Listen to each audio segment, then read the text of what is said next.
Surat railway પોલીસની ટીમે railway station અને ટ્રેનોમાંથી ચોરાયેલ અને ગુમ થયેલ 56 લાખથી વધુની કિંમતનું સોનું અને મોબાઈલ શોધી કાઢી મૂળ માલિકોને પરત કરાતા સુરત રેલવે પોલીસનો આભાર વ્યક્ત કરાયો હતો.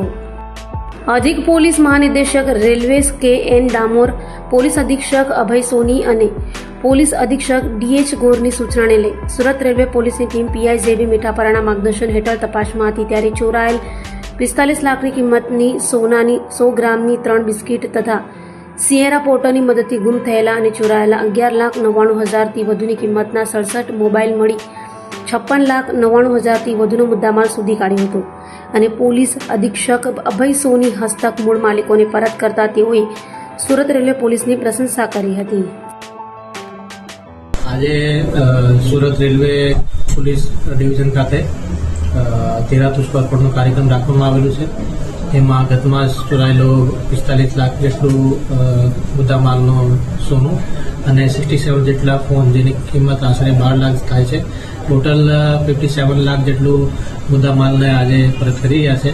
આમાં જે સોનાની ચોરી થઈ હતી જ્યારે મુસાફિર ટ્રેનમાં જતા હતા, જે એમને પોતાના મંદિરમાં દાન માટે એ લોકો લાયા હતા, આ ચોરીને તરત જ અમે લોકો ડિટેક્ટ કરી અને નામદાર કોર્ટમાંથી હુકમ મેળવીને આજે એમના જે મૂળ માલિક છે એમને પરત કરવામાં આવેલો છે અને એમાં ખૂબ જ ખુશીની લાગણી પણ અમે જોવા મળી છે. અને એના સિવાય 67 જેટલા ફોન જે છે એ પણ અમે લોકોએ તેરાતુષ્પ અર્પણ હેઠળ આજે પરત કરી રહ્યા છીએ. અને બિસ્કીટ ચોરાઈ ગયા, જેની મને જાણ થતો મેં રેલવે પોલીસમાં જાણ કરી. રેલવે પોલીસના સાહેબોએ તાત્કાલિક પગલાં લઈ 8 જ કલાકમાં અમને મુદ્દામાલ સાથે પકડી લીધા અને અમને આજે મુદ્દામાલ બી મળી ગયો છે. જૈન સમાજ આ સાહેબોનો ખૂબ રેલવે પોલીસો ખૂબ આભાર માને છે.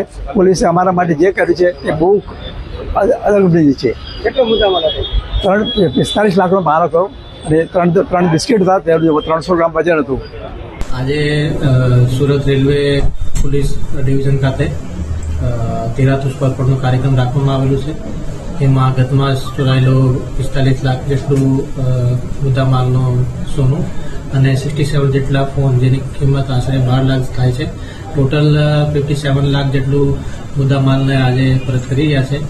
આમાં જે સોનાની ચોરી થઈ હતી જ્યારે મુસાફિર ટ્રેનમાં જતા હતા, જે એમને પોતાના મંદિરમાં દાન માટે એ લોકો લાયા હતા, આ ચોરીને તરત જ અમે લોકો ડિટેક્ટ કરી અને નામદાર કોર્ટમાંથી હુકમ મેળવીને આજે એમના જે મૂળ માલિક છે એમને પરત કરવામાં આવેલો છે અને એમાં ખૂબ જ ખુશીની લાગણી પણ અમે જોવા મળી છે.